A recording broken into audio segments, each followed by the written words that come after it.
Assalamualaikum warahmatullahi wabarakatuh. Saya Desi Miranda, calon guru penggerak angkatan 9 dari SD Negeri 050693 Batang Sarangan, Kabupaten Langkat. Saya akan memaparkan video koneksi antar materi modul 2.1 pembelajaran berdiferensiasi. Apa itu pembelajaran berdiferensiasi? Pembelajaran berdiferensiasi adalah usaha guru dalam menyesuaikan proses pembelajaran di kelas untuk memenuhi kebutuhan belajar individu murid. Yang artinya, pembelajaran berdiferensiasi adalah pembelajaran untuk mendukung semua murid di kelas kita. Apa ya maksudnya? Ingat, setiap anak adalah unik. Mereka punya kelebihan dan kekurangannya masing-masing. Begitu pula dengan minat, gaya belajar, kebiasaan, pola pikir, kemampuan literasi, dan lain-lain.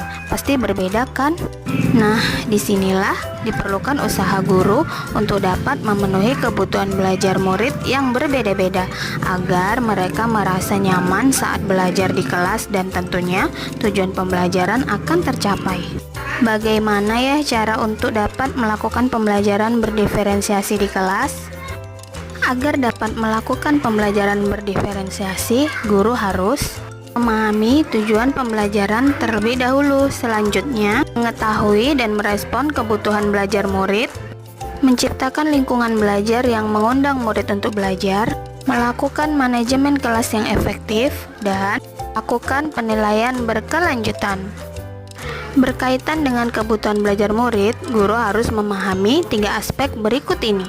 Yang pertama, kesiapan belajar murid atau readiness. Kesiapan belajar mengharuskan guru untuk menilai pengetahuan awal dan menentukan apa yang telah murid ketahui dan di mana murid berada. Yang kedua, minat murid. Minat setiap anak pasti berbeda-beda. Minat adalah salah satu motivator penting bagi murid untuk terlibat aktif dalam proses pembelajaran. Yang ketiga, profil belajar murid. Profil belajar murid berkaitan dengan lingkungan, budaya, gaya belajar, dan kecerdasan majemuk yang berbeda antara satu anak dengan yang lainnya. Kebutuhan belajar murid dapat diidentifikasi berdasarkan cara-cara berikut ini. Mengamati perilaku murid-murid, mengidentifikasi pengetahuan awal, mereview dan melakukan refleksi terhadap praktik pengajaran, berbicara dengan guru murid sebelumnya, membaca rapot murid di kelas sebelumnya, dan bisa juga menggunakan berbagai penilaian formatif dan diagnostik. Strategi untuk mendiferensiasi pembelajaran bisa dilakukan dengan 3 cara, yaitu diferensiasi konten, proses, dan produk. Guru dapat memilih salah satu atau kombinasi ketiganya. Diferensiasi konten berkaitan dengan apa yang kita ajarkan, seperti materi, konsep, atau keterampilan yang perlu dipelajari berdasarkan kurikulum. Mendiferensiasi konten bisa dilakukan dengan membedakan pengorganisasian atau format penyampaiannya, bukan mengubah atau menurunkan standar kurikulum. Diferensiasi proses berupa kegiatan yang memungkinkan murid berlatih dan memahami atau memaknai konten dengan cara membedakan proses yang harus dijalani oleh murid.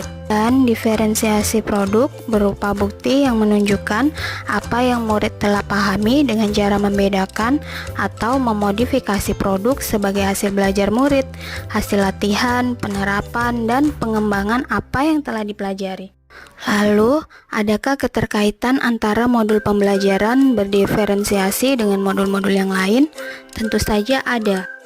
Untuk dapat melakukan pembelajaran berdiferensiasi, maka guru harus berusaha memenuhi kebutuhan belajar anak sesuai dengan kodrat alam dan kodrat zaman berdasarkan filosofi Ki Hajar Dewantara. Dalam melakukan pembelajaran berdiferensiasi, seorang guru penggerak harus berpihak pada murid, reflektif, mandiri, kolaboratif, dan inovatif untuk menciptakan pembelajaran berdiferensiasi agar dapat memenuhi kebutuhan murid. Dengan demikian, seorang guru penggerak dapat mewujudkan kepemimpinan murid dengan menuntun murid merdeka belajar. Hal ini sesuai dengan nilai dan peran guru penggerak. Selanjutnya, pembelajaran berdiferensiasi dapat menjadi salah satu strategi untuk mewujudkan visi guru penggerak yang berpihak pada murid.